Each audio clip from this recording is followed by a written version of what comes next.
Hello and welcome, everybody. We've got some fantastic people here over at Rift Reload, your place to get everything Wild Rift related. I'm still AlkBattery. We've got Smax and we've got Draggles here. We have to turn it upside down for the man himself. Draggles, how you doing? I'm doing very well. This is very surprising. You gave me no heads up on this at all. So yeah, doing very well. Thank you. Yeah, I definitely called our He's producers referring to last the second. cameras being flipped. We did know this interview was Yeah, happening. I To just was be suddenly clear. turned on. Like, no. Yeah, Cool. you're ready for anything. We had to make sure. This was the first thing I asked our producer. I was like, "Can this happen?" They're like, "This is the easiest thing that we can do," and I was like, Nice, "Yes, nice. I appreciate perfect." it. Sam, how you doing, bud? It's been a second since I've seen you from WNS. Yeah, it's been a little over a week now. As you can see in this part of the screen, right there, it is. I don't know if you can see that, but it's 82 degrees in my room. Oh God. So that's a little bit rough. You can see the time has passed and it is now fully summer in Michigan, and my room is very warm. But other than that, I'm doing great. Good. Awesome. Well, Draggles, obviously, it's a huge pleasure for us to have you here. It kind of sucks because we were like, "Oh, dude, we're gonna have Draggles on the show," and then you drop a twit logger on us. It was the impending pressure of this interview, I think, and I just couldn't take it. I had to join a different team. So Yeah. but yeah, we organized this, a few weeks ago, and I was like, yeah, that sounds great. Oh, May 10th, yeah, sounds cool. So yeah, sorry I couldn't reveal some of that stuff, but I'm still happy that you wanna chat, and yeah, thank you so much for having me on. No, you've been fantastic. I mean, we're newest additions to the Wild Rift scene compared to you, right? Like you were already there, and we came in. We're like, "Who's this Draggles guy?" And you're pretty funny, so it was great If there. if, And then if tenure and humor are the two things that you come away with, then I've succeeded. I think they're my two claims to fame. I've been here a while, and I tell funny jokes. That's oh, trust me, I did my deep dive. oh I got boy, some stuff for you. I got some Ooh. stuff for you. But oh boy. let's for anybody who somehow doesn't know who you are, how did you end up at Riot? You said it over on your thing. You were 22 years old when you joined Riot. It's been 8 years in total, Yeah, almost. Like, nearly nine what years is? now.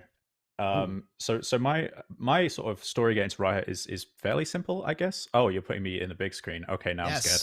yes, Um, yeah, so I joined Riot at 22. Prior to that, I was actually studying music technology, which has nothing to do with communications. But there are fewer jobs in music technology than there are in like comms and community management. So I between like after I finished uni, I became a content creator. I created music about League of Legends. It was very bad. I've taken most of it offline, but there's still some if you look whoa, hard enough. And then I created a channel called LCS Recap because my theory was that I would like people don't have a lot of time to like watch the LCS or watch at the time the EU LCS, and so yeah, what I would do is I would take the games and I'd break them down into like 5 minute recaps and then narrate them and just tell the story of the game. And it was meant to be for people who didn't have a lot of time. Back then, I think I got up to like 20,000 subs at that time, which in 2013 was enough to make rent. Back in those days, which was incredible. yes, It was more money than I'd ever seen before. But it basically made my sleep schedule non-existent because I would have to stay up all the way through Europe and North America's LCS, and I was living in the UK at the time, so pretty rough. But yeah, it was kind of wild. So I kind of used that as my application into the Dublin office when I initially joined, and kind of the rest is history since then. So it's been an interesting time. Like the difference in or like how difficult it is now to be a content creator than it was back in 2013. I think, but we can talk about that a bit later if you want. Yeah, I mean, especially for League of Legends, like it feels like 2013, 2014 were like the big blossoming years of doing that on YouTube. So, um, I was I was probably one of those 20,000 subs. Nice. You're ringing some vague bells in my head from around that time. But yeah, so you've been with Riot ever since then. You said you worked at the Dublin office. Where did you spend most of your time? Was it there or was it somewhere else? Yeah, I mean, I was in Dublin like 3 days before Christmas break, and it was like my first job, so I really had no idea, oh, kind of the how spoiled I was, to be joining such a cool company. And then I took Christmas break, and then I was there until 2016, I think. Yeah, end of 2016. And then I moved to the US to join the League of Legends PC team. And like League of Legends, like moving to the central communications team for League of Legends PC was like wild. It was very eye-opening. It's very different. It's a very different experience. You know, these very local, tailored experiences for players in Europe compared to kind of writing communications for the entire world and trying to, include regional nuance and like regional jokes and stuff like that. And it was really eye-opening. I learned so much from working on League PC. I was on the metagame systems team there, which was basically player behavior, clash, matchmaking, champion select, all those things that players love. And I frequently get fan mail from my time working on the metagame systems.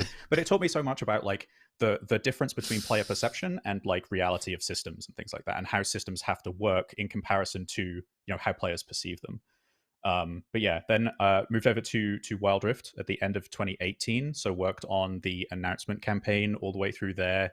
We can talk about this as well, but like small spoiler, Diablo Immortal was announced just as I joined the Wildrift team. And obviously like really similar setup, right? Like it's a very beloved PC franchise, making a mobile version. And I was terrified. Like, that was a very scary moment for me joining the team, knowing I would be responsible for this and trying to make sure that players wouldn't be as upset as they were with the Diablo Immortal announcement. And I think we landed very low bar. Well, I have mixed feelings on it, but sure, yeah. I think that is probably my most favorite thing I've ever worked on is the announcement of Wildrift in the League 10-year celebration. I think that was a truly like special moment watching the Twitch chat. We were all in like a war room, right? Like we were all together and trying to make sure everything was like launched on time, and it was really cool. And watching the Twitch chat go from like KEKW, lol mobile, no one wants this is bad, to like, actually this looks kind of good. Actually, they're saying all the right things. Like, this doesn't look too bad. I might give this a try. I was tearing up in the room at the time, like tearing up over Twitch chat. That's the kind of person that I am. And yeah, it's probably the proudest moment of my career, I think, that execution. So, and then yeah, I was with Wildrift all the way through its several launches and through live service, and yeah, I've had a blast. It's been a really cool ride. So, I mean, the fact that you got Twitch there's probably a reaction. There's probably a live reaction of me watching that video somewhere. I'll have to pull it up and see if I was one of those people. So actually, initially was confused. So actually, we did do because we were, the team was pretty nervous about the reaction too. And so what we did, myself and the video producer Chris, we put together this highlight reel of like player reactions that we would share around internally. And I remember there's this moment that I think Rafa is on there. He's one of the reactions. Oh, I think I know what yes. And it's and like I just remember the specific, like we featured him throughout because he had such a good reaction. And I think this was before he was casting. This was like before he was making it big. In was he in CLOL? Was he in I can't remember. Yeah, he was doing like some collegiate stuff, but like he was still casting and doing a lot of his like his content creation stuff. And he just had this amazing reaction when we announced that it's coming to console as well. And he goes, on consoles? And it's just like, that's stuck in my mind from that one moment. That's just such an amazing reaction. And the team really loved it too. And it was worth doing. But we might have included your reaction to Smax, but I don't know. Maybe. It's been a while since I remember the Rafa one. It was very good. I am, by the way, still very excited that it's coming to console. I've got my Switch like right there, so one day I'm ready when it launches. No, I can't. Oh wow, no, not for me. So I've given up on console. I'm fully on board with my battle station over here. I'm very excited for console. I think I grew up playing console games. Like I'm primarily like a PlayStation kind of nerd, and I only had a PC and an internet connection that was good enough to actually run games when I moved to university. So I never really got to play any of the Valve games until like 2011, 2012, or things like that. I didn't play any of PC titles, so League was the only thing that would run. So that's kind of the story of everyone, I guess. Let's go. It works. Right, I was gonna ask actually, what kind of games, if this is perfect, then like what kind of games does Draggles like? That isn't obviously League of Legends, Wild Rift. Oh man, LOR, TFT, Valorant. Yes, sponsored by Riot Games. I love all of these amazing video game titles. I mean, rhythm games are my thing. I've been playing the Rock Band series and Guitar Hero and those sort of things for the longest time. But I also am big fans of your AAA, your Uncharted's, your any sort of shooters, fighting games. Like there's RPGs. There's not a lot of games that I actively won't play. Not really into like sports games or simulators or anything like that. Sure. But I think I'm just too stupid for like 4X games or like StarCraft style RPGs and Same. RTSs rather. I think I'm just too Same. stupid. My brain is too small. But yeah, I've played a ton of games. And when I joined Wild Rift, I kind of looked at the breadth of the mobile ecosystem as well. Obviously, I was playing a lot of Brawl Stars at the time, looking at games like I think Grim Valor is a game. It's like a Dark Souls like platformy sort of game, and it kind of opened my eyes to what is actually possible on the mobile platform now because it wasn't before. Yeah. And I found it. it's really good. I recommend it. It's like 2D side scrolling Dark Souls essentially. It's pretty cool. Oh, I see it. Wait, this actually this does look, this It's looks like the Assassin's Creed game they made for, or like the old, like the first Prince of Persia game. Oh yeah, yep. I That's think what it looks like. yeah, it's a a constant perception battle, especially with players in North America about what mobile can actually do as a platform at the moment, Mhm. because it is still in media reduced to, oh, it's match threes, oh, it's gacha games, oh, it's idols, those sort of things. Whereas you can actually do so many more things now, and many players today are growing up without access to a PC or a console, and their phone is the only way that they're actually connecting with other people through games. So I think we're going to see like constant reinventions of the mobile ecosystem every 5 years, every 2 years even. There'll be new things coming along. So but. Yeah. I think we had this slotted probably for later in the show, but I think it fits right here. What do you think like makes Wild Rift a successful mobile game rather than a MOBA?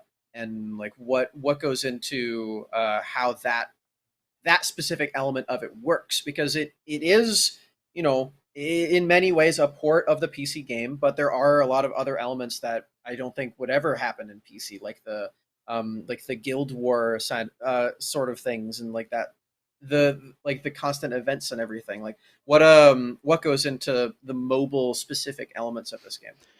Yeah, I mean, I wasn't on the team from the very, very beginning, where a lot of these decisions were made. But telling the stories on behalf of the developers, you learn some of these things as they go on. But I think the team basically had to look at everything that made League. It was everything from how fast the game plays to whether how many abilities champions have, like how much do we lean into the League PC formula, and how much we lean into mobile.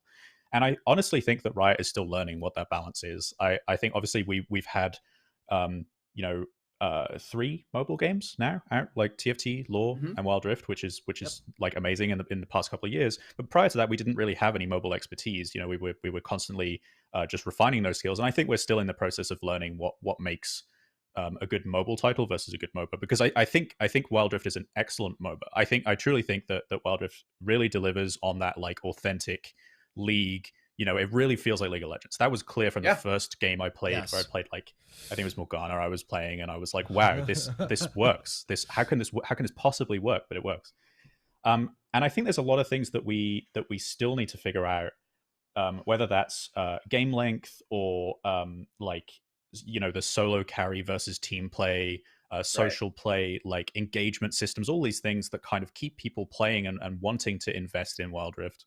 And I think that's just going to continue to be a process of learning what works. It's very different across the world too. So Sure, but I mean, they're also iterating on that, like in PC, right? Like they're still Yeah. fixing game length. They have an idea as to what they want, but I mean, mobile's got a lot of history that I think it's really hard for people here in North America to get a grasp of. There's pockets of it here and there, but you have to go looking for it. And Yep. once you find it, there's so much that I think you can explore. I mean, this was, I don't know, I can't speak for Sam, but this was our experience coming into Wild Rift. We were like, okay, we know that like there's like other games that exist, but we don't know how far this goes. And I think we've spent the last like 8 months really learning from the Yeah. community.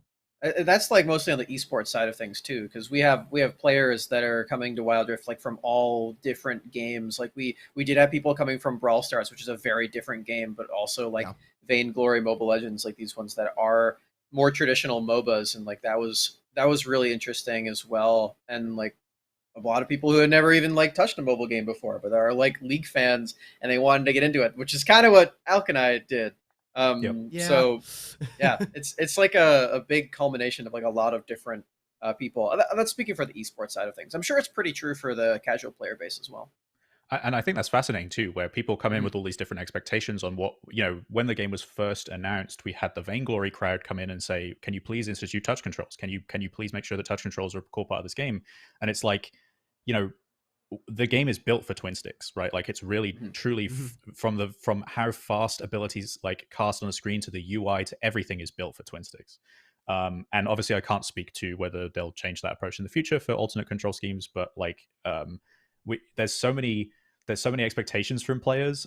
We were especially at the start, we were definitely struggling a little bit to meet all those expectations as they were.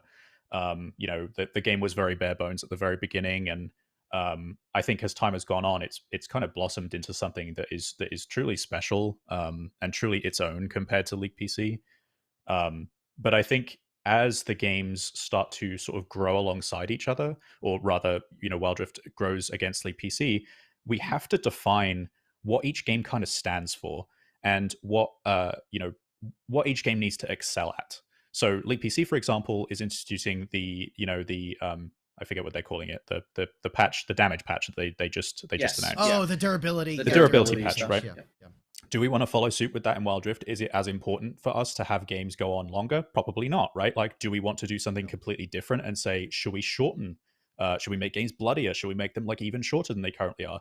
I think the focus of the team right now, especially on the core gameplay side, is looking at the balance of individual contribution versus team play, and trying to make sure that balance doesn't feel too weighted in the favor of organized teams, as like in like a ranked environment, right? Like you should be able Yeah. to play as a solo player and kick ass and carry your team, and you shouldn't be like stomped by challenger 5 stacks at the top of the ladder. That's not a good experience for anybody. So we're still trying to find where our lane is in comparison to League PC, and this is represented across the entire game. Marketing, like our talking points, like the people we put in front of players. There's so many little decisions that make up what players expect Wild Rift to end up being at the end of the day. So Yeah. I'm a bit all over the place. Sorry, I'm like, Oh, no. Yeah, no, I'm that's I got a lot to talk about. I fine. got a lot to get off my chest. No. Yes, exactly. Sam, I'll vent defer session. to you. Do you wanna have a little bit of fun before we really get into the nitty gritty, or do you want? Oh yeah, let's do it. You planned out this whole segment. I want to see it Okay. realized. So we have some word association here. For Okay. you. These are you give us. I'm gonna give you a word. I'm gonna give you a phrase. We have an image planned later on. Okay. I'm just gonna throw something at you, and you give me like the first thing that comes to mind. All right. Okay. All right. First word. You got clash. Why would you start? Why would you? You start know with we have to clash? go there. We have to go there. Resolve, I think, is the word that comes into my head, because Oh. Clash was truly a labor of love from that team. Yes. Right. But so for those that don't know, Clash is like League PC's tournament mode. It was announced like way back in 2017, and spoiler, it didn't have a particularly smooth launch phase. Games would crash, and it would, the Clash crash trash memes were plastered all over the office. It was very funny for all of us. And it would take down servers sometimes as well.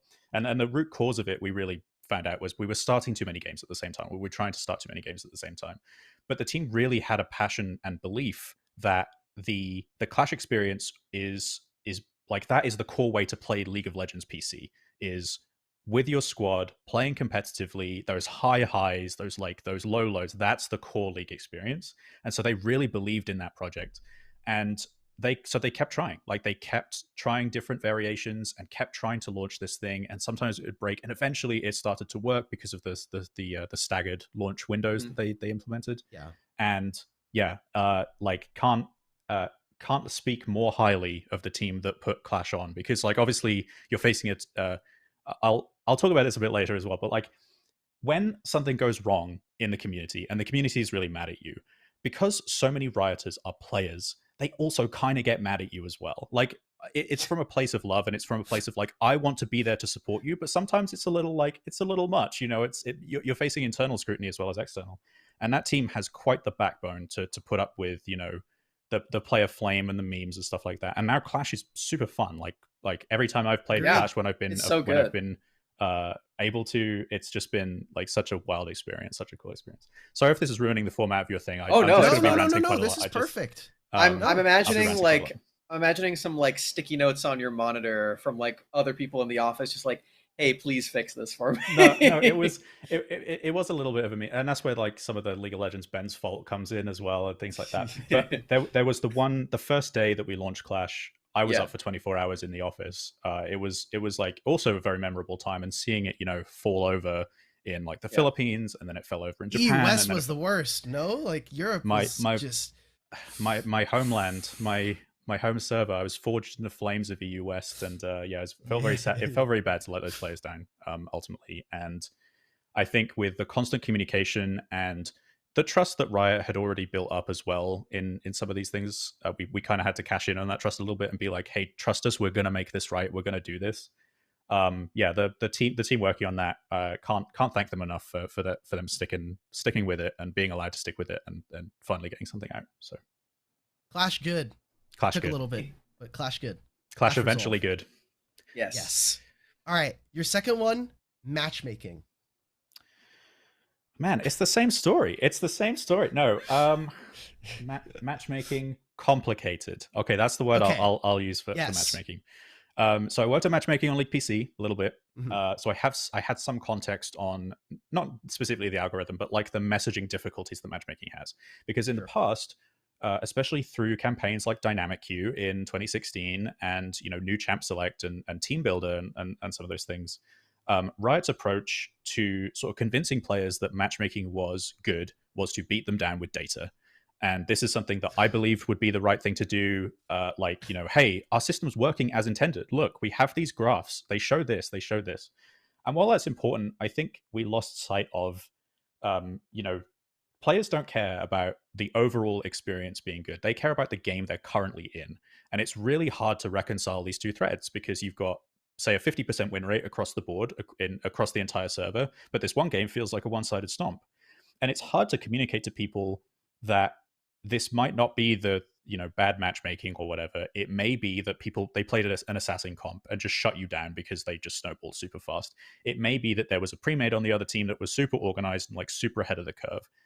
It may just be that like population happened to be low. If you're playing at like 4 a.m., for example, in your server time, there's going to be fewer players, so we have to pull people from all over, to try and create games. And ultimately, like it's always going to be a push and pull. And the what we call them, the around game team, they're the ones who work on that on wildrift or AG. Those folks have been revising matchmaking from like the very beginning. It's constantly like tuning levers, and it's constantly like making tiny tweaks that may just change the experience a little bit that has like massive downstream impacts for people. And matchmaking is just such a complicated thing to get right, and it sounds so easy where it's just like, put people who I'm the same skill as 9 other people, put me in game with them kind of thing. But this is when we talk about systems like MMR and we talk about systems like ELO, a 1500 player is not necessarily the same as any other 1500 player, right? Like they could be at very different points in their climb. They could have completely different ranks depending on where they are in their experience. So that's been complicated to get right. I think so some of the thing with Wildrift matchmaking has been perception issues. Some of it's been like a confirmation bias, certainly. Some of it's definitely been systemic issues. And some of it's like, this is kind of a weird, ethereal, ephemeral thing, but like the relationship between rank and MMR in Wildrift compared to League PC, I feel is very different. And I wrote a Twitter thread on this, and people still quote this at me all the time, and I think people get mad at me. I remember that one too. But I think the difference of ranked is different. I think it means a different thing in Wildrift to be ranked diamond than it does in League PC.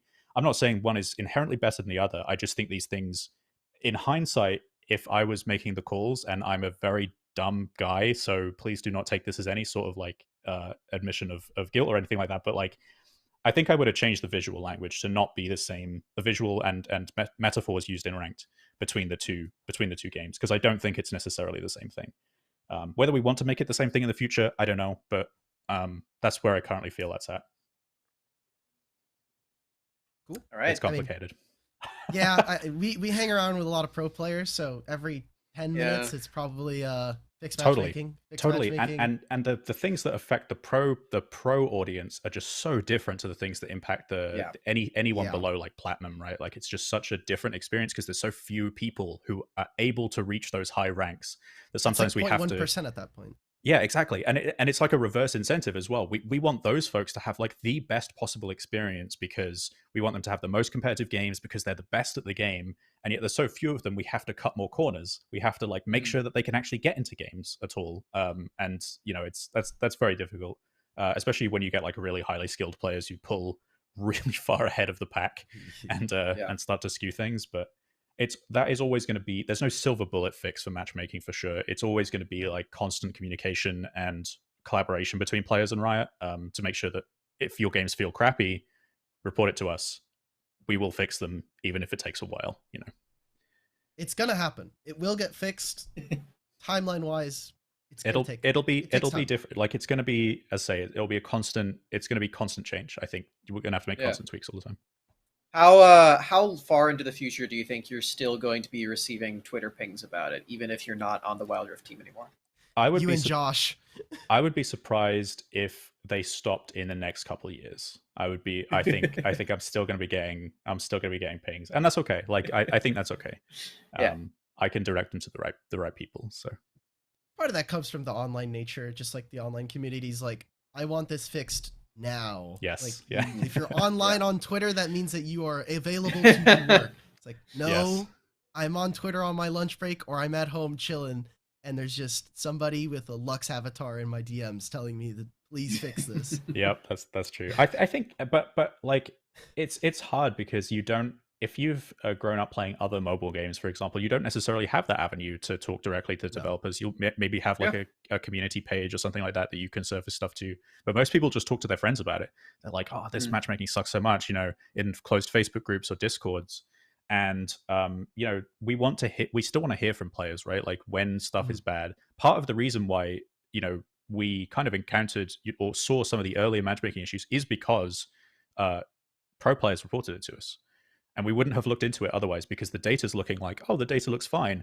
But there is that like odd game. Oh, there's another odd one. And it is really important for players to still tell us this stuff in a, you know, respectful and collaborative way, even if it feels crappy. So yeah, big on respectful. Please be nice to human beings on Twitter, guys. Please. Yes, please do. Hard. It's not hard. Okay. All right. What's our third word? Yeah, this is gonna be the last one. This is not a word. This is the image I was talking about. Thank you to production. Let's get this up. I had to do a really deep dive on this one.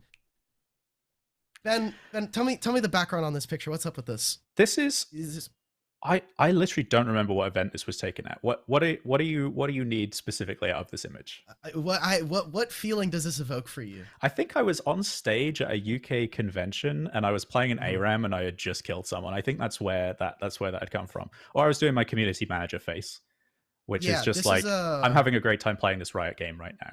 I was, Smile. but it's just that's my state of being. But yeah, I think that's where I was at. I think I was at like iSeries or Gfinity or something like that. Some event that was in the UK. Okay, because this was in a tucked away article from like I think 2016. Yeah, I know. On like esports.co.uk. Esportsnews.co.uk. Esportsnews. Yeah, there you go. And along as I was skimming through it looking for, you know, fun tidbits, I found this image alongside Riot Ed Sheeran, something you being you want to expound? This is the part of the podcast where we talk about Ed Sheeran. Okay. Yeah. I don't like Ed Sheeran. I do not like his music. I think he's very boring. I think that he is like his music is very bland, and he stole my thing. I play acoustic guitar. I have a blue acoustic guitar. I'm ginger. He stole my whole thing, and I'm very mad about it, basically. And I'm constantly reminded of the fact that I am English and ginger by the amount of people who yell Ed Sheeran at me from passing cars in the US. So, I mean, I have a lot of hate for that man. It is unfortunate. It is a deep primal hate, and I just don't like him, and I don't like the things he does, and I think he's a blight on society. So you go to a Target and you're like about to pick up milk, and you just hear shape of you, and you just start like trembling. Just Pretty much, go. yeah. Okay. If people come up to me and they're like, oh hey dude, did you know you look like Ed Sheeran? And I'm like, yes, I know, I fully get that, and I go like full Joker mode, I think, at that point. So but yes, the Sheeran jokes have not ceased in since that man got famous. So yeah, we got the lore. We got the lore. He just keeps pumping them out too. Like people cannot get enough. It's crazy. He's certainly successful. I'll give him that. I have a very similar story. Not quite so deep as yours, but when I was first like starting to do like streams and like YouTube videos and stuff, even like on my Twitter, I had the Pokemon Wooloo as my profile picture for like everything, and I had it like very, very present in my brand.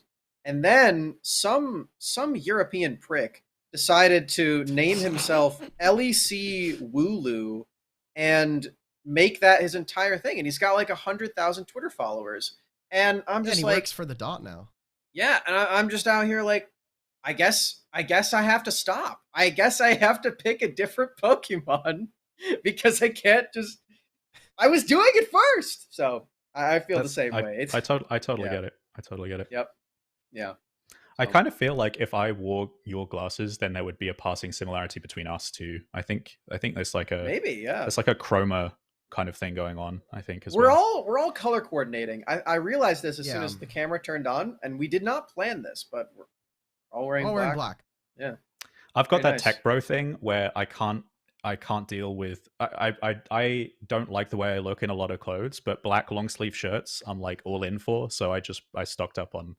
I was gonna guess Target black long sleeve shirts. I was gonna say I was gonna guess you're like long sleeved in. You've got like, I don't know, like cargo shorts, or is it sweatpants? I've got sweatpants on. Yeah, this is you can technically see it in the background over here, but I'm just, this is an above the waist kind of interview, so I'm just like got the professional. I'm wearing black so that you can't see how sweaty I am in this fucking room. Yeah, you're 80 whatever degrees. Goodness me. Yeah, can't relate. 72 degrees. I got AC right there. That's great, Florida man. I'm so glad for you. Yeah, but back just to that Ed Sheeran picture. Shout out to Esports News UK. They have been covering the UK esports scene for a very long time, and it's usually been just a couple dudes over there. And so shout out to them. I have a private Twitter, and my header image is the "Goodbye Draggles, farewell meme master" or something like that, as that from that article. So very proud. I think I won Memer of the Year 2016 from Esports News UK. So I'm very proud of that. That's my one award. Did Dom himself give it to you, or do you have someone else from the Dom Sacco himself gave it to me? But yeah, it's Forbes 30 under 30. Don't need that. I'm Memer of the Year 2016. That's all I need. Yep. Agreed. Yeah. Agreed. I can get behind that. Okay. Word association was fun, but you know why we're all here? We're all here to see what we can get out of Draggles before he has to go home again. Okay. I guess we're pulling him out of vacation mode, by the way. Yeah, actually, we got him a day before May 11th. So this is everybody show some appreciation for the man. He's here on vacation time. Last day of my vacation. Yeah, that's all good. Spent doing work. Okay. We kind of talked about it a little bit with Clash and Crash, but we wanted to go into the highs and lows of working PR and doing comms lead for League of Legends as a whole. Like, tell us about kind of working through that, especially, we had Crash, we talked about that. You have Wild Rift where like every single patch, there are people ravenously so, especially the KDA community, who just, I don't know how they're allowed to have Twitter accounts. Okay, so I think I'm gonna say a bold thing that may be weird to people watching this who employ me, but I think the age of the community manager is kind of over. I think that having a PR flack as someone to absorb, a bunch of criticism is still really important, but I don't think players now want to hear from that person when it comes to games. I think they want to hear from the developers.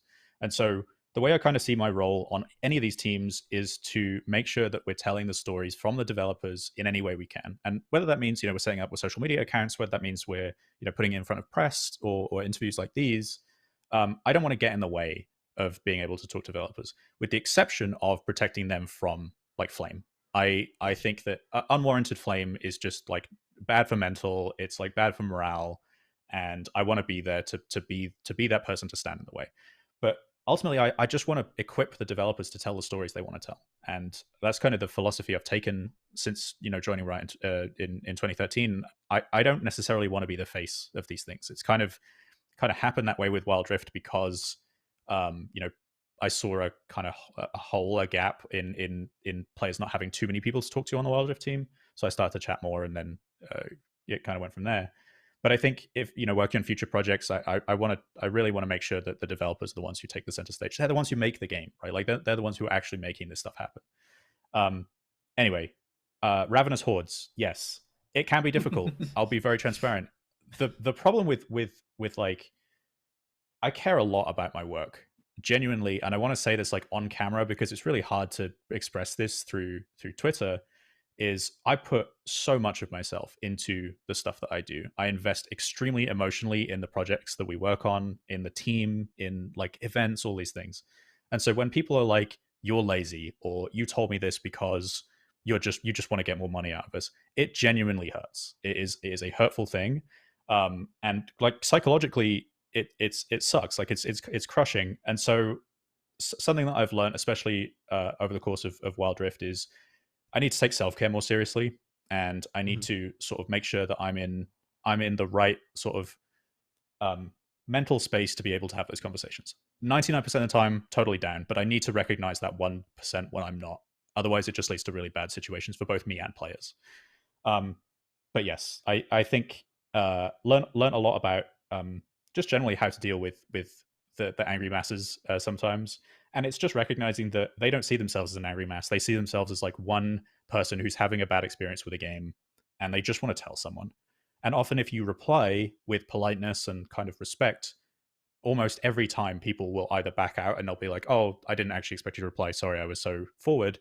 Or they'll just stop talking to you, which is like, it's also fine, right? Like, and I just think being able to have those like genuine human moments with people is just so important.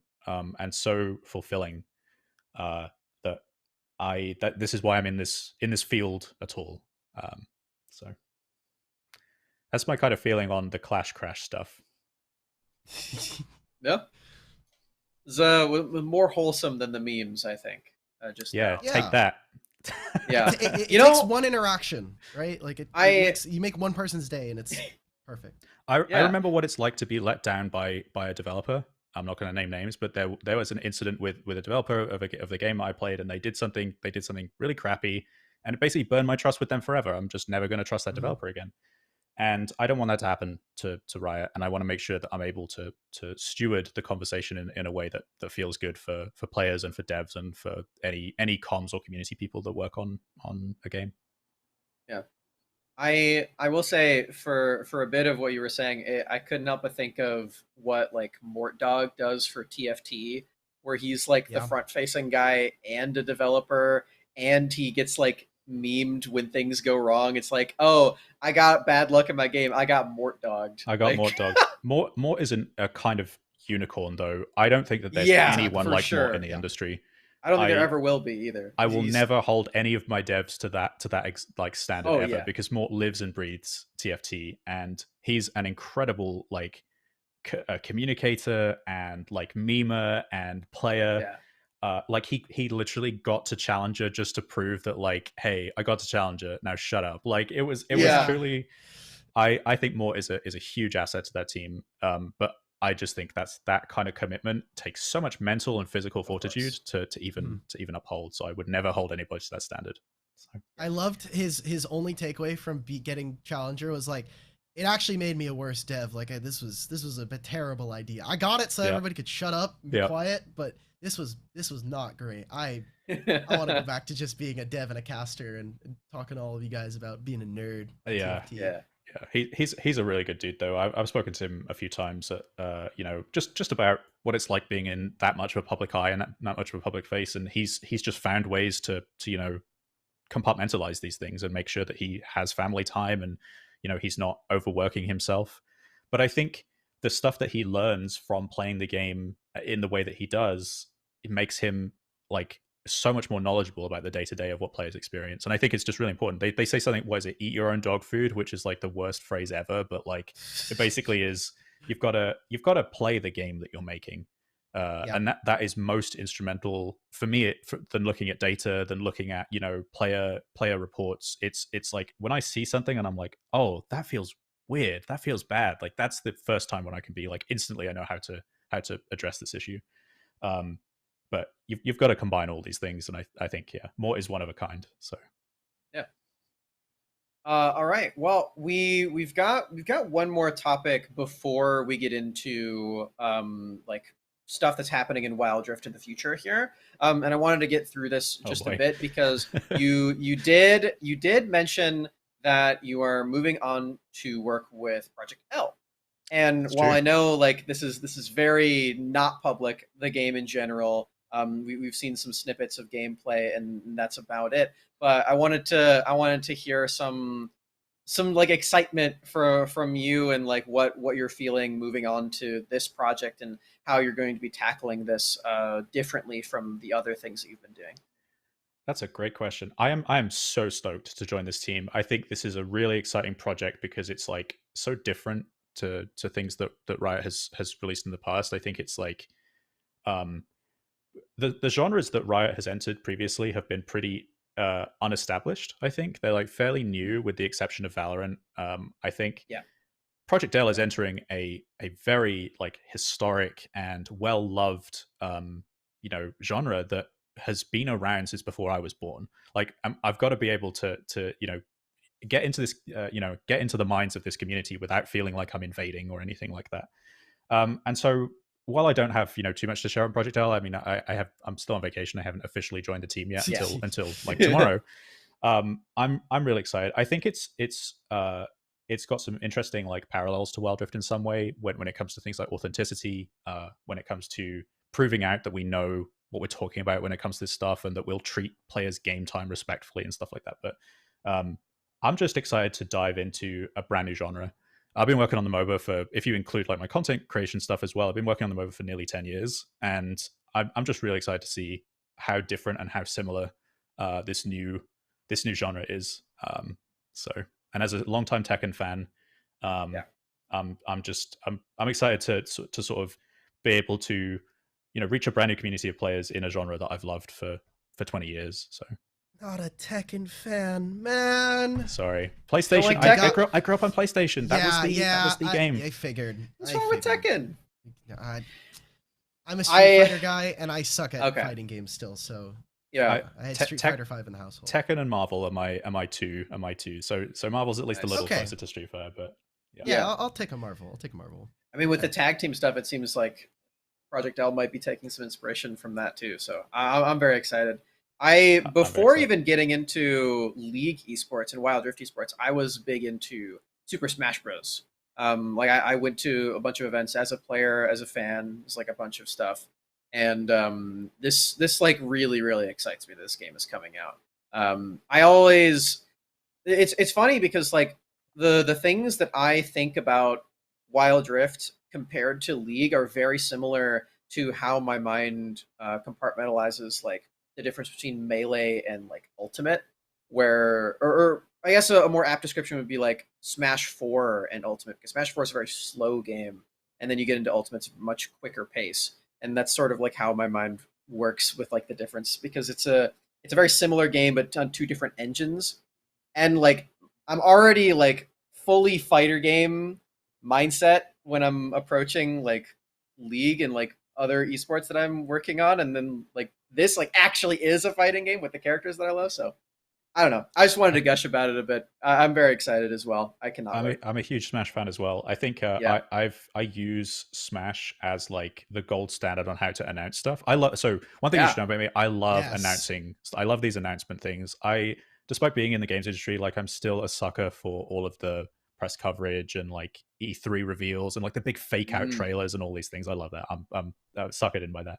But every Smash character trailer brings like really shows that Nintendo knows their audience. They're like got it down to a T. Like the Terry trailer where they did the Neo Geo intro, or the Sora like the Sora trailer. I think is one of the greatest pieces of like video game media ever, because it's like, it's a 20-year payoff. It's a 20-year payoff, and they paid it off perfectly. I'm getting goosebumps just thinking about it. But Smash is one of those games that I want Wild Rift to be able to give that much love to its character reveals and its character like introductions and things like that. I really want there to be like a real like look into the Nautilus community and be like, how can we really give Nautilus players something to be really excited for with this character and stuff like that. So give him a new splash art, man. We got a couple of Nautilus fans of our friends. The bulky boy, is hard. He's very bulky in that one. He's very big really and he's very round. He's been rotund. Yeah, he's rotund. Before we take this segue and run with it, I do want to briefly mention that if you like Rafa's reactions to announcements, you should. I'll link you the one for Sora, because it is a very good video. He's a very big Kingdom Hearts fan, so he like fully teared up. I really do love so reaction videos are something I spend a lot of time online, and reaction videos are just my untilter. When I'm watching people get excited over like video game announcements, it just really.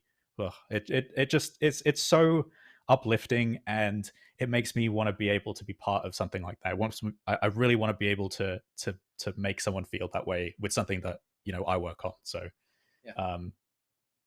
I do watch those in my spare time. That's my shameful secret. I will send you Rafa's Sora reaction. You will love it. Please do. Yes. All right. Well, great. Dimitri, let's get into patch 3.2 then. Yeah, you were like, oh, this is perfect. When we were setting up the interview, you were like, oh, this is great. This will land right around the time we're doing the patch 3.2 stuff. Hopefully, if it doesn't get leaked, if it doesn't somehow drop earlier or later. We are really lucky because we were in the middle of doing our like ideation for this, like a meeting. And I was like, oh, cool. The patch 3.2 video is coming out today. And then I was like, it's in 8 hours. We're going to have to wait. Yeah, we got to put a hold on our meeting for a sec. Exactly. Yeah. This is a little bit of I don't want to say a smaller patch in terms of like champions getting changed, because we only have the preview, so like we don't know officially. But there's a ton of stuff getting changed, and I think the thing, if you are in tune with the League of Legends or with the Wild Rift community, is if you watch N-Step, you will know that like his opinion on having stuff like Lethal Tempo and Kraken Slayer in the game. For me anyway, as a marksman player, I'm super excited, and I love adding new runes. I think the rune system in Wild Rift is fun, but I think this is really cool. Giving options for players, especially the like all around. I love how every patch you have a ton of skins that come into the game. That is probably my favorite, even if I don't love that patch. I mean, I'll be real. 3.2 is a banger. This is a great patch. I think, I was very much looking forward to the scripting of the patch preview and like shooting a bunch of stuff, because there's so much cool stuff in here. You've got Pike, you've got Nautilus, which Pike and Nautilus on their own completely reshape the support role. Like support is now totally different. You've got Remake, you've got another like version of Elemental Rift, you've got a bunch of cool skins. Like I think this patch is one of the best ones we put out. Just because if you've been with Wild Rift for a long time, especially for features like Remake and AFK protection, it's just you've been waiting for these for a long time, and we're finally able to get it out. So banger patch. Runes.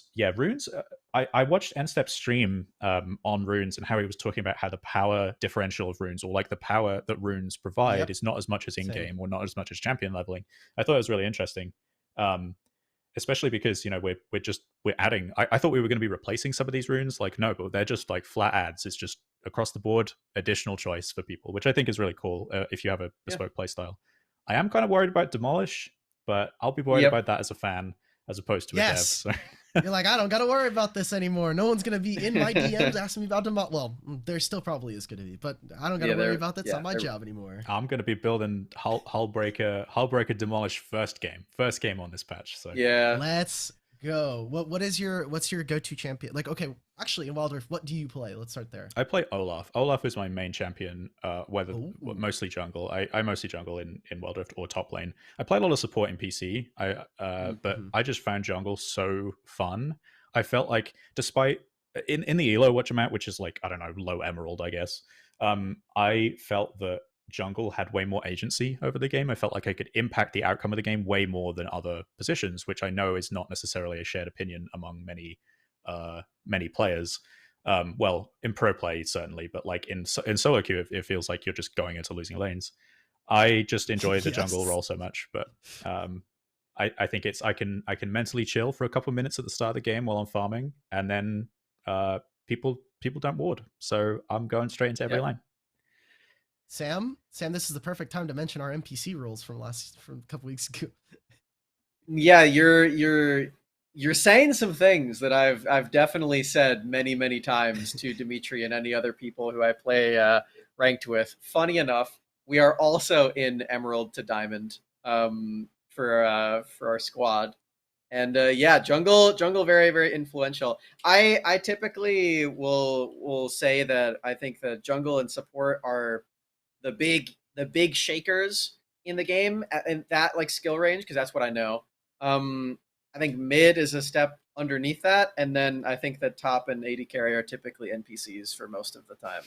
I'm just there to Is it just tap the Ash button. The dragon lane is like the escort quest. You're just like, exactly. Gotta just keep. They're the payload. Yeah, exactly. Push the payload. You have to stay by them too, because if anybody remembers like playing like Resident Evil, if you leave Ashley alone for even a second, she dies. Yeah, exactly. It just doesn't matter. That works. So as soon as Sam plays solo queue, as soon as Sam leaves to go gank like another lane, there's Arveris. He's just running it down, and he's just like the ping support trolling. Yes. Ping, I think ping. it's easier to accidentally run it down as well. When I've played ADC before, I'm like, oh, I can get this extra wave and then I'll back. But no, the mid lane is already roamed down. Like, it takes me so long to kill this wave, and I'm like died to mid lane jungle gank, and I'm like, oh my god, this is the worst. I do that, and I have experience playing this role, so don't worry. It happens to all of us. The one more wave thing is a deadly drug. But they keep coming. Those minions, they don't stop. You know, they keep coming down these lanes. I've got to keep taking them. They're just there, so. If I don't kill them, who will? So exactly. Sam's gonna take them. Sam's gonna come over. I will. Like, you're not here. I'm taking these minions. Last hitting them. It's a lot. Honestly, it kind of hurts. I'm playing Draggles. I'm playing Rakan. I need some extra AP. I'm gonna take those from you. I lived. I can body slam out. Die. Exactly. Yeah. One of my favorite stories was like I wasn't able to play a game with this group, and I'm hearing Sam and them like play, and at one point their Varus like just dies.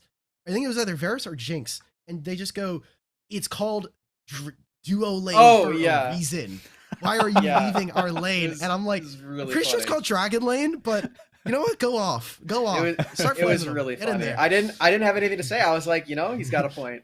I should probably go back down and help him out. That game is doomed. Wow. That game is very doomed before you can do anything about it.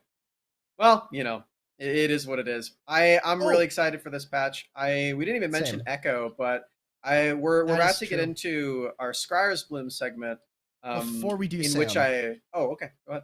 Okay, before we that actually reminds me now with the Dragon Lane. How intentional was it that you guys are changing the language across the board for League of Legends, like the lanes?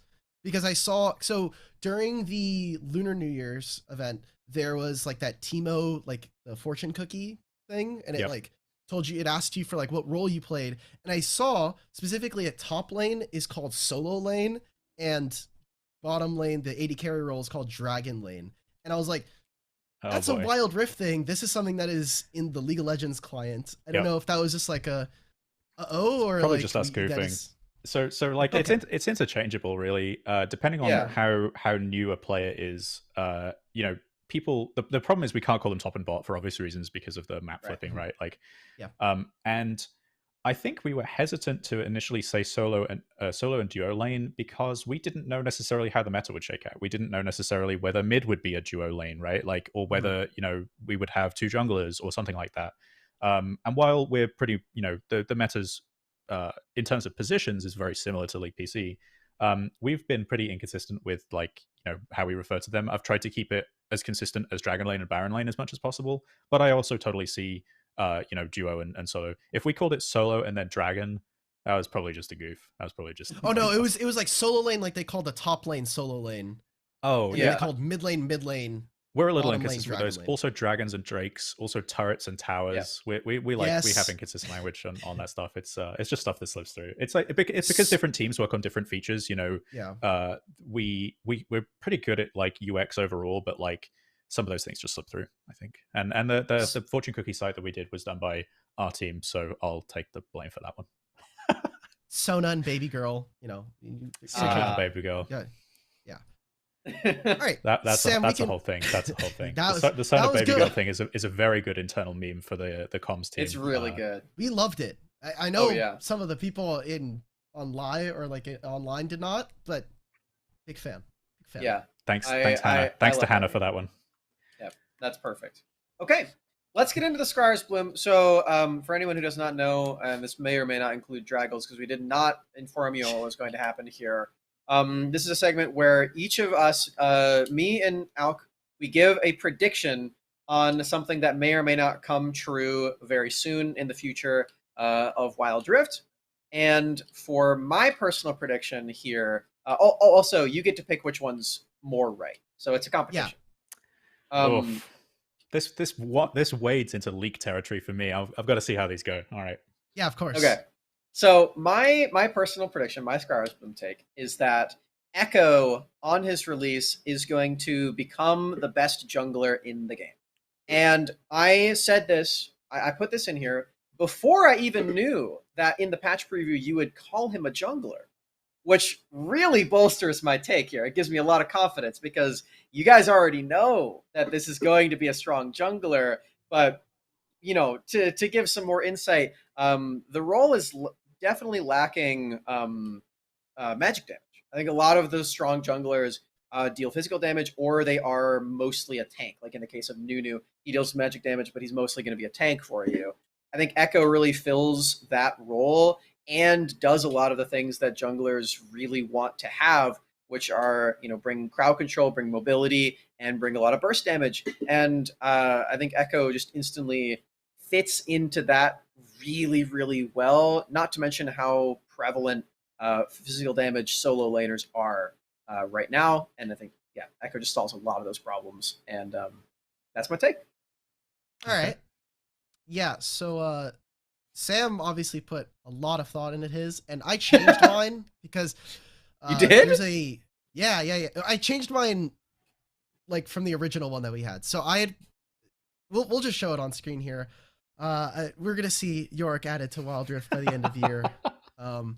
Originally this was Victor because there's like a really funny account on Twitter where there's like, is Victor added to Wild Rift? And it's like day 70 and they're like, not yet. And they keep making like funny little video memes. It's really good. It's a good account. But then as I was doing my like deep dive of going through like a bunch of articles that Draggles has been in, I found the little riot blurb at the end of everything. And it's, Draggles is a Brit on metagame systems, ranked, champ, select, matchmaking, player behavior, and more. This season, he's one-tricking Yorick top. And I did. And as a competitive-minded person, I want to win. So I was like, this is your campaign. Yorick, exactly. If he's a Yorick player, then I'm gonna get the win here and just say like, hey, Yorick is getting added. He doesn't even have to leak it. He can just be like, totally 100%. This is like going on The Voice and singing a Blake Shelton song. Come on. No, that's the worst part about it. Because then if you do that, he's gonna be like, you sung it wrong, and then you're not getting the vote. Oh, okay. So I have to tell you which of these is more true. Yes. This is also a trap because then you get to tell us the champion roadmap. I was gonna say I need to think about how to do this, but like, okay. So on the first one, right? I think totally agree. Magic damage junglers definitely lacking. I often long for a Sejuani or something like that. That's like some jungler that does magic damage, a bunch of magic damage, but is also like, you know, pretty tanky.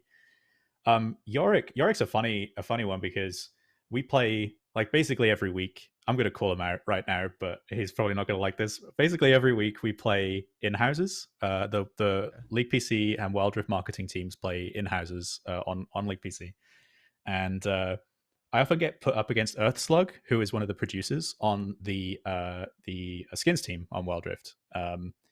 And I think there might be a little skill mismatch. I think I'm a little bit better than him. And there was a game where I played Yorick into him, and I think I may have churned him from those in-houses. I don't think he plays in them anymore because of that game. So, Rocky, I'm sorry. I want to apologize for that experience. I did build Hullbreaker, I did build Demolish, and I just dominated the game, and I feel bad about it to this day. So, Yorick is one of my favorite champions in the PC. I think he's so like oppressive. Like I'm not necessarily Yes. into his lore as much, because I think, you know, some of that is explored in other ways, and his visuals, you know, they're not traditionally a champion that I would like gravitate to, but I just think his playstyle is so oppressive, and it's like, I don't know if either of you are Magic players, but it's like blue and Magic. You know, you're controlling how top lane goes. Like you control exactly what happens. Which of these is more true? I'm gonna say probably Alks. I'm gonna say that's more true.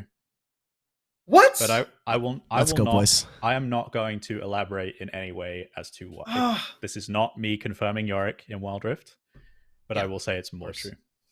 Okay, great. I love to hear it. Quick question before we move on from this: did you play old Yorick? And if you did, do you miss old Yorick compared to this one? Where you can point and click lifesteal people and just like dump like a W on, yes. like straight on the head for free damage? Yes.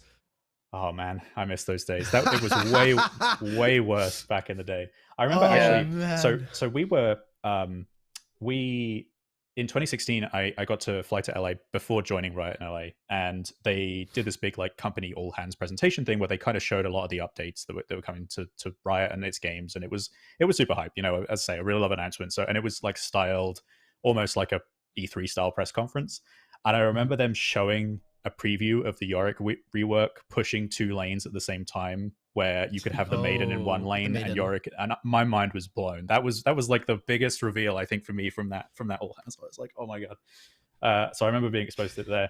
But then I did get the pang of like, but they're taking away my like horribly oppressive ghoul guy, where I could just point and click W onto people and just my 3 basic abilities of ghouls. They all did something different, and you just like, here are my children. I like to call them the Powerpuff Girls, because they had color coordination there too. They did. It was like blue, green, and orange. I think those the 3. Yeah, it wasn't quite red, but it was orange.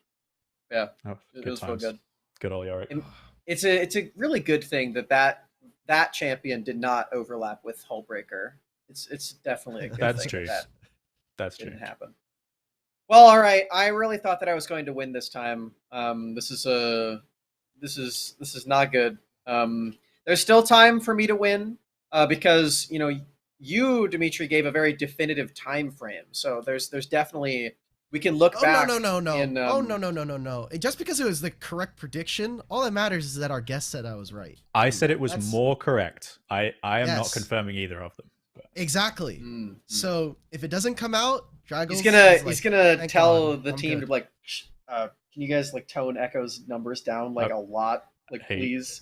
Hey Maddie, I was on this podcast, and I really need to be proved right. Like, it's just really important. It's a lot riding on this. Yeah. All right. Been looking at the numbers. I think they're a little too tuned. We've got some mailbag questions from the community. We do. Scraped from By the way, from our Discord. If you want to give us some mailbag questions whenever we do this, this is going to be the last episode for a while. But if we put this back up for like a WNS season 2 or something, whenever we're back in season, the best way to put a question in for the mailbag is to join our Discord, which the mods are probably spamming in the chat right now. So and it's probably in the description if you're on YouTube, and True. If you're on another podcast platform, you'll find your way. You'll find your way over to the Discord somehow, some way. So we've got 2 from Asmo, who is a team manager for one of our Wild Rift teams. One of them is, will Wild Rift ever become a franchised league? This one's probably a little harder to answer, but I have no idea. Frankly, I have no idea, because the esports team works mostly, the esports team is separated off from the product team, and my role was mostly on the product side. I kind of watched the esports scene as a fan. I truly have no idea, so that's one I just can't answer. Okay. Did you Yeah. enjoy? I saw on your Twitter you did love seeing us in front of a roller coaster. How Man, much did you enjoy the season finals? a WNS was so cool. Like, okay, I Thank you. hear this is in the Mall of America, and I'm British, so I don't Yes. really know Yeah. what the Mall of America is, but I assume it's We I just didn't didn't like either. either. I assume it's like We the didn't mall of either. all malls. I assume it's like the king of malls. And it Yes. was dope. It was such a cool little venue in like the middle of like a crossroads, essentially in the middle of Mhm. the shopping center. Yeah. And I loved it. I loved seeing like the families walk past and be like, oh, what's this game? What's this like, what's this League of Legends thing? That was so cool. And I think everybody did a Yeah. really good job in the end. Obviously the technical pauses were kind of a bummer, but there were so many cool plays and really great moments. I thought that set overlooking the roller coaster was Perfect. genius, inspired. Like never have I seen a more American site in my life than Yes. like esports cast in front of a roller coaster in a mall. Like I love that. I think that's the epitome. That is what wildrift esports should be in. Yeah. There should be more like Yeah. American institutions in North American esports. I love it. So there, funnily enough, the layout of the mall, the roller coaster, and like all of those rides are the center of the mall. So all Yeah. roads lead to roller coaster land at that point. And the point where we're standing in front of us, there is a full food court. So Mhm. there's actually just Yeah. people that are coming by, like walking through, and they're just like stopping to watch the analyst desk That's cool. or like hear us. The problem is they can't hear like the game. So they're just seeing us talk about something, but they just see like a bunch of like production Yeah. equipment. They see like 3 massive cameras, lights, a desk, 4 dudes just like sitting on a desk, and they're just like, we do not know. We're just here eating our Chipotle. Like, oh, They what's probably going on? walked past the stage though to even get Yeah. there. They So, had there was a WWF event back in like so I think one of the other writers linked me in the same spot in like the 90s Oh, because wow. it might have been WCW or something like that. But yeah, there was a wrestling event in the same spot with the multi-level like audience, the auditorium thing. I thought it was so cool. Yeah. I've never seen any sports Yeah. stage like that before, and It- like it on paper, it's like that's the weirdest thing ever. But in practice, Yeah. I think the team works. absolutely knocked it out of the park. I thought it was really fun. It was so fun. We said a bunch of times on the show, but like when you're down there next to the stage or on the stage, it feels like you're in like a gladiator pit because like Yeah. everyone's looking down on you from like And all it's- the different layers. And it's tiered outwards, so Yeah. like you have more and more people who can watch on the outside. It was actually really, really cool. Oh, that's awesome. Yeah. Yeah, it reminds me a little bit, of season 1 League, right? Where everybody jokes it's like Freak's Basement and stuff like that, but that was still a dream hack. Like that was still a Yeah. major thing. But I think my prediction, if I was on if I had a Scryer's Bloom prediction, would be like we'll look back on that event as being like, oh, remember when it was like just a few folding chairs, in the middle of the Mall of America, and now we're selling out, X Stadium, here. I think we'll look back on that with a lot of fun memories. So really excited for the Yeah. future. We saw doing it in a roller coaster and thought this somehow encapsulates what we want for Wild Rift. It was great. It's fun. There's literally people riding. We had like a video of Kangas and Smax holding up a team jersey going down a roller coaster, and they had like the camera zoomed in on them while they were doing it.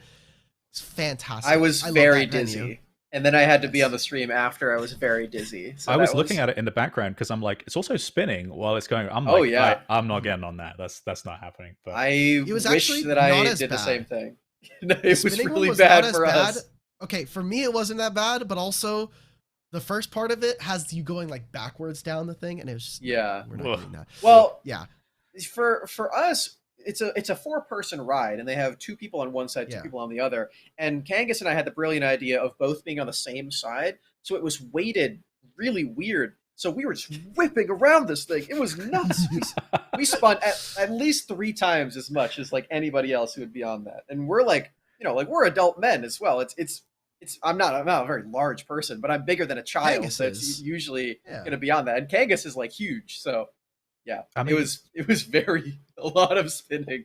like the roller coaster, the Mall of America. I mean, I don't know if you've seen the European League as well, where they have the couches Yeah. and stuff like that. I think Yep. every team is kind of experimenting with what works because I don't think any of the rules are necessarily set in stone when it comes to esports production for mobile. exactly. I think there's so many you can do like the Supercell style very themed. Like they've got these stages that are usually very themed after the game, that they're the Clash of Clans stage, which has like barrels and things like that around it and stuff, which I think is really cool. But I don't think there's like a set standard like there is for maybe shooters or like MOBAs right now for mobile. So I think that the team is using this year to kind of experiment with different setups and all sorts of different things. And I think it's really cool. I think we're going to settle on something that will eventually probably be like the standard. But really looking forward to seeing what icons can do as well.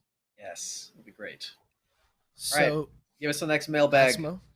Asmo again. He asks, "Is Riot potentially hiring more people for the Wild Rift team? And if Riot is, are they looking for any fresh university graduates?" This is actually really funny because we have someone that used to be a pro player that is now working at Riot. I don't know if their name is Tekshi. They go by Tekshi online. Oh yeah. Yep.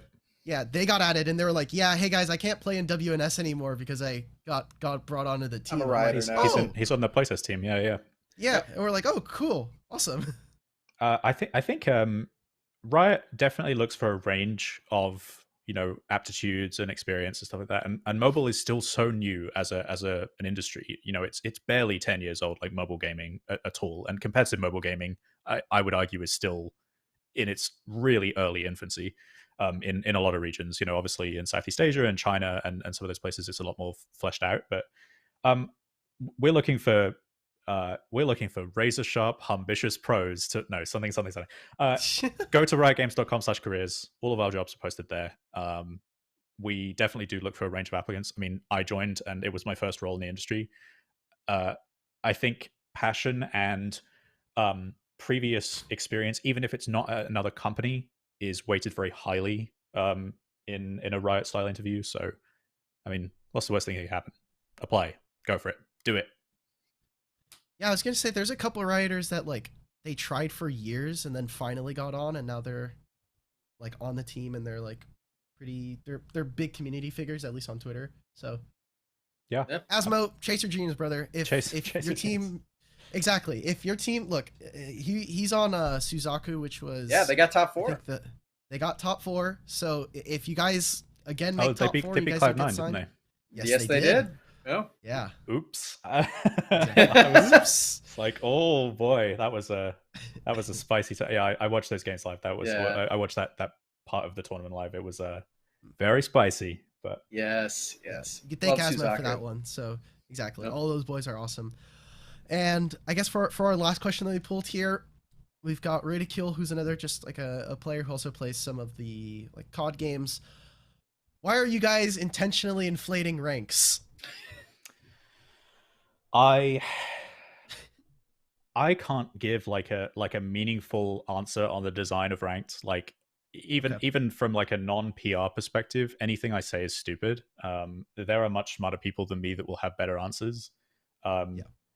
I mean, Josh is one of these people who is always willing to have dialogues about this stuff. But I think this again goes back to what the meaning of ranked is, right? Like between Wild Rift and PC, and what the intrinsic motivation people have for playing ranked in both these games is.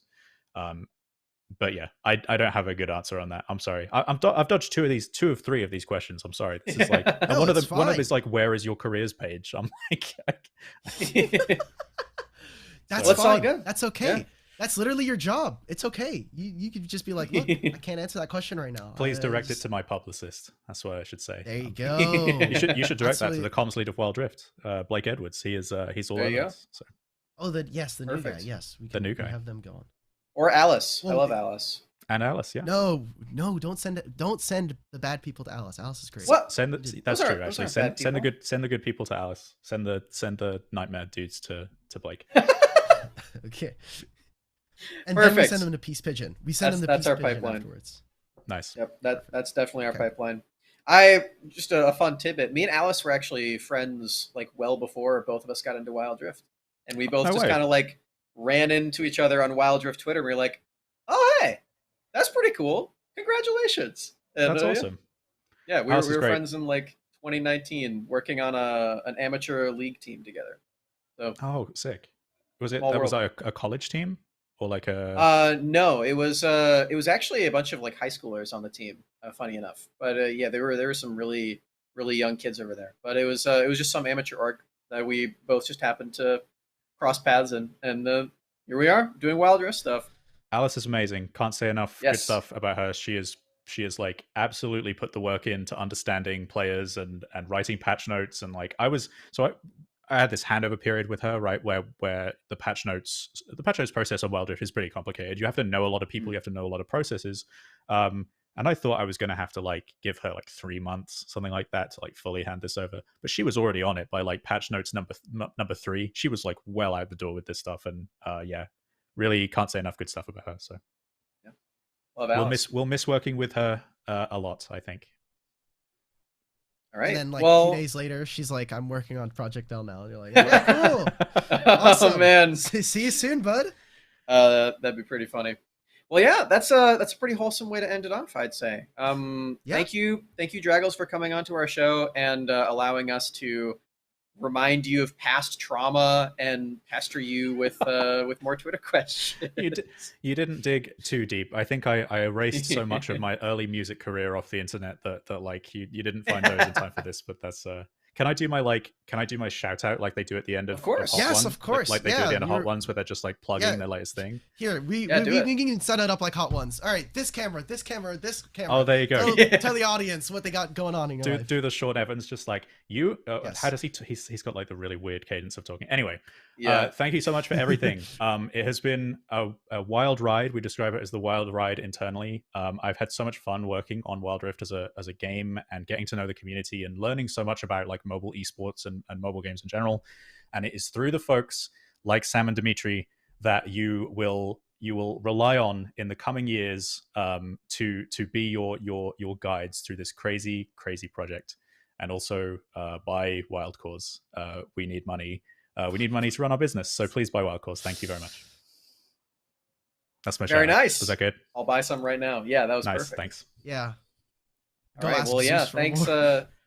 Just Thanks again so much for making an appearance, even through your vacation. I hope the rest of your 30 hours of vacation time are great. I'm energized. I'm ready.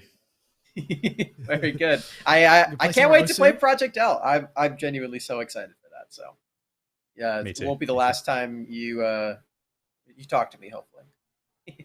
Thank you so much for running the show. Thank you so much for putting this on. For all your work on the WNS as well. Really had a great time watching that stuff and had a good time tonight as well. Yeah, as I say with everybody, I cannot do my job without everybody else, without production, without the other people on the show. Yes, thank you, production. It just doesn't run as it does the developers as well. Like if Wild Rift doesn't come out, I just don't have a job. So that's just how it is sometimes. I'm still AlkBattery. If you guys want to follow any of us on Twitter, you can see the ats all along the bottom of the screen in the lower third. Please, if you want to follow more Project L, I had to fix that really quickly. It is going to be Draggles. Go ahead and get him on Twitter. He's a great dude, really funny sometimes, and he's nice on Twitter when you are not being mean to him. Really funny sometimes. Even when you're being mean to him, he's still nice. Even when you're being mean to him. This podcast started off with, you've been on the team for a really long time, and you're really funny, and now I'm just funny sometimes at the end of this, so that's... It was the Tekken thing. I had to bump you down a little bit after the Tekken thing. So I had to make sure. Rough. If you guys aren't already following Giant Slayer TV, every single day there's some content. If you're looking for more Wild Rift stuff from us, Fight Night is still on hiatus for the time being as we kind of cool down from WNS, but we'll be back shortly. All of the announcements will be going out on the Twitter, on Giant Slayer TV on Twitter. So thank you guys for a fun season. It's been 7 episodes. We've had a lot of fun, a lot of different guests throughout the season, and hopefully we're back for more. This is not a final goodbye, but a see you next time. Be good to each other. Good night.